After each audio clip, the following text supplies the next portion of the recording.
फसलों को सबसे ज़्यादा नाइट्रोजन की ज़रूरत होती है।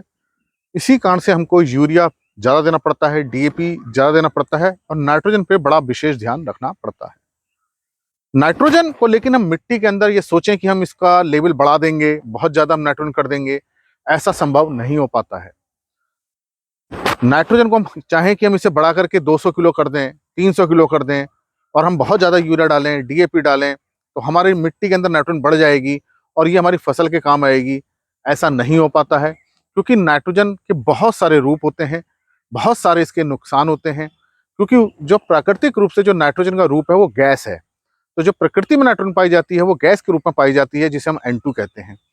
और जब फर्टिलाइजर में जो रासायनिक उर्वरक डालते हैं उसमें जो नाइट्रोजन होती है, यूरिया में तो अमाइड के रूप में होती है, डीएपी में अमोनियम के रूप में होती है, अमोनियम क्लोराइड में भी अमोनियम के रूप में होती है, कैल्शियम नाइट्रेट में नाइट्रेट के रूप में होती है।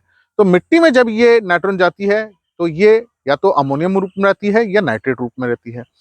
अब ये रूप भी बदलते रहते हैं और नाइट्रोजन का नुकसान होता रहता है। अगर नाइट्रेट के रूप में रहती है तो पानी के साथ बहुत जल्दी बह करके जमीन से नीचे चली जाती है और अगर पानी भर जाए खेत के अंदर तो ये नाइट्रेट नाइट्रस ऑक्साइड और नाइट्रोजन गैस में बदल करके फिर वातावरण में चला जाता है और अमोनियम अमोनिया गैस में बदल जाती है। तो ये एक बड़ी समस्या रहती है नाइट्रोजन के उर्वरकों के साथ कि इनकी नाइट्रोजन को हम बहुत ज्यादा दिनों तक मिट्टी के अंदर बना के नहीं रख सकते। हम ये सोचें कि हम बहुत ज्यादा उर्वरक दे देंगे तो नाइट्रोजन बहुत दिनों तक बनी रहेगी, ऐसा संभव नहीं हो पाता। तो ये एक बड़ी समस्या देखने को मिलती है कि पौधों को जो सबसे ज्यादा जरूरत है वो नाइट्रोजन की है। बिना नाइट्रोजन के पौधे छोटे रह जाते हैं, पत्तियों में पीलापन रहता है, बालियां छोटी रहती हैं, अच्छी उपज नहीं मिलती, उसकी जो टिलरिंग है, जो उसके कल्ले हैं फुटाए हुए हैं, वो बहुत ही कम रहते हैं। और हम ज्यादा नाइट्रोजन का प्रयोग कर रहे हैं तो ज्यादा नाइट्रोजन के नुकसान तो होते ही होते हैं, नाइट्रोजन भी मिट्टी के अंदर नहीं रुक पाती। तो हमें क्या ऐसे उपाय करने चाहिए ताकि नाइट्रोजन ज्यादा दिनों तक मिट्टी के अंदर रहे। देखिए, नाइट्रोजन के हम दो रूप मानते हैं। एक होता है इनऑर्गेनिक रूप जिसमें कि केमिकल फर्टिलाइजर होते हैं, दूसरा होता है ऑर्गेनिक जिसे हम जैविक कहते हैं।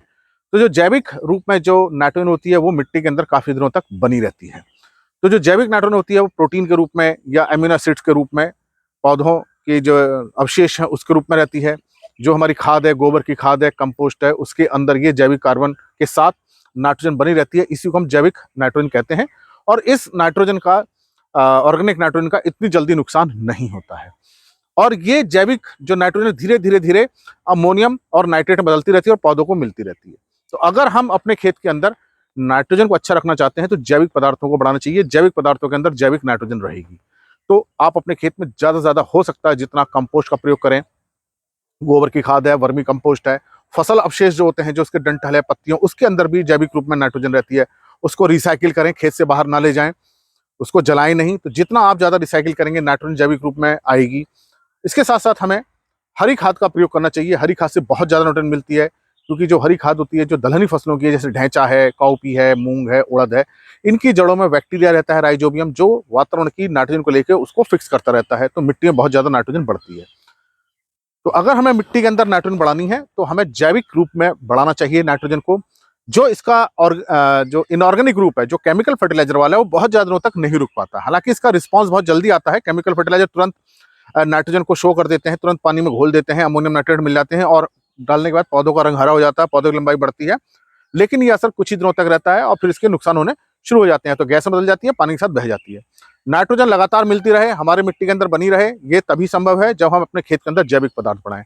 बिना जैविक पदार्थों को बढ़ाए नाइट्रोजन को नहीं बढ़ाया जा सकता और बिना नाइट्रोजन के हमारी फसल अच्छी नहीं हो सकती। तो हमें प्रयास करना चाहिए हम जैविक पदार्थों को भी बढ़ाएं और उसके साथ साथ रासायनिक उर्वरकों को भी संतुलित रूप में प्रयोग करें, क्योंकि रासायनिक उर्वरकों से हमें तुरंत नाइट्रोजन मिलती है और जैविक जो रूप में होती है वो देर तक हमें मिलती है। तो एक बहुत अच्छा कॉम्बिनेशन मिलता है कि जैविक पदार्थों से देर तक मिल रही है, काफी समय तक मिलती रहेगी, और केमिकल फर्टिलाइजर प्रयोग कर रहे हैं तो तुरंत मिल जाएगी, जब पौधे की जरूरत है तो तुरंत मिल जाएगी। तो अगर हम अपने खेत के अंदर नाइट्रोजन बढ़ाना है तो हमको जैविक खादों का प्रयोग करना चाहिए। जैविक रूप से ही नाइट्रोजन बढ़ेगी। केमिकल फर्टिलाइजर डालने से नाइट्रोजन नहीं बढ़ेगी, केवल कुछ समय तक ही खेत के अंदर रहेगी, बाकी या तो गैस बन के चली जाएगी, उड़ जाएगी, या पानी के साथ बह करके या तो नीचे चली जाएगी या खेत से बाहर चली जाएगी। इसलिए हमें केमिकल फर्टिलाइजर के साथ साथ जैविक खादों का भी जरूर प्रयोग करना चाहिए ताकि हमारे खेत के अंदर अच्छी नाइट्रोजन बनी रहे। धन्यवाद।